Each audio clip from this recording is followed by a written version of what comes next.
Je le répète, Tamazight n'est pas une langue. J'ai assisté personnellement à une discussion entre un Norvégien et un Danois. Ils se comprenaient parfaitement dans leur langue respective. C'est presque la même. Et pourtant, ils ne disent pas. C'est le germanique. Quand vous prenez les langues latines, c'est la même chose. Entre l'espagnol et l'italien, il y a 50% d'intercompréhension. Et pourtant, ils ne disent pas, et pourtant, ils connaissent, eux, leur langue d'origine. Le latin, il est là. Il a survécu à tout. Et pourquoi ils ne tuent pas l'espagnol, le français, le portugais, pour faire une seule langue? La langue d'origine de leurs parents. Donc, comment se fait-il que les autres nations glorifient chacune sa langue et nous, on doit les maudire, les tuer pour faire une langue commune? On va faire un espéranto. Regardez l'espéranto, il a été fait pour, dans les années 60, dans l'euphorie, pour unifier toutes les langues du monde. Combien de gens parlent aujourd'hui l'espéranto? Il ne dépasse pas 5000 personnes. Donc, chacun enseigne sa langue. Nous connaissons Tsakveïlis. Donc, Tamazight est un moyen de mystification de l'identité kabyle. Si c'est Tamazight qui est la langue, donc le kabyle est un patois. Si c'est un patois, donc nous ne sommes pas un peuple. Seul un peuple a une langue. Ceux qui ont un patois ne sont pas un peuple. J'ai été scandalisé quand des scientifiques kabyles parlaient de variante berbère. C'est quoi variante berbère? On a peur de dire que c'est une langue.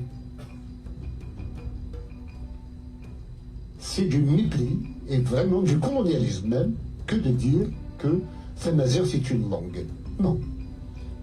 Le Maroc a essayé, avec l'IRCAM, d'unifier les langues berbères, de les standardiser. On parle même de standardisation en Algérie, même à l'échelle de tous les Amazirs. Standardisation de Tamazight. Comment on va standardiser? Chacun a une langue à part. À travers la constitutionnalisation, on a dit on va mettre sur pied une académie qui va standardiser. Quand tout est prêt, on va la rendre officielle. On se moque de qui? On va tuer toutes ces langues pour en faire une qui sera la langue de qui? Non, c'est vraiment noyer le poisson. Et puis, il y a ce complexe.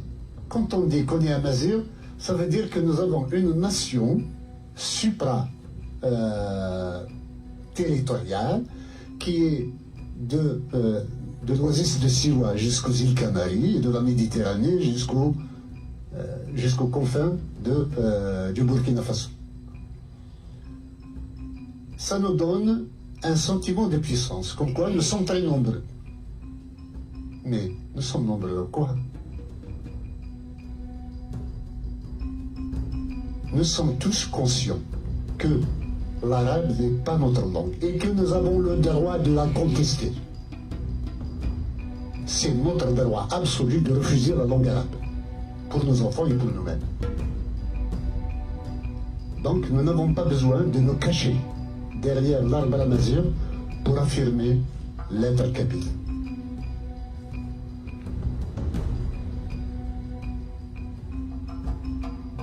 Tamazight est un moyen de mystification de nos jours. Elle a servi de bouclier contre l'arabisation à une époque donnée. Cette époque est révolue maintenant.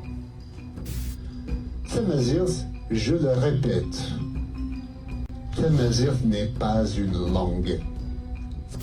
C'est du mépris et vraiment du colonialisme même que de dire que Tamazight c'est une langue.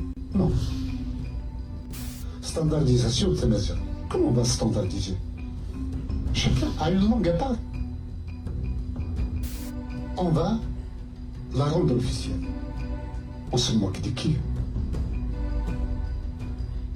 on va tuer toutes ces langues pour en faire une qui sera la langue de qui?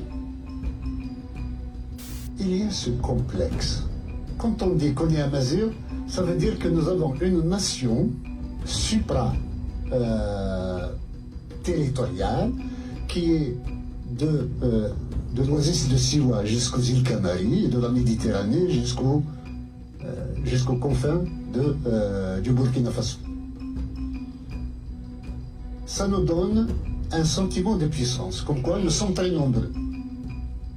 Mais nous sommes nombreux quoi?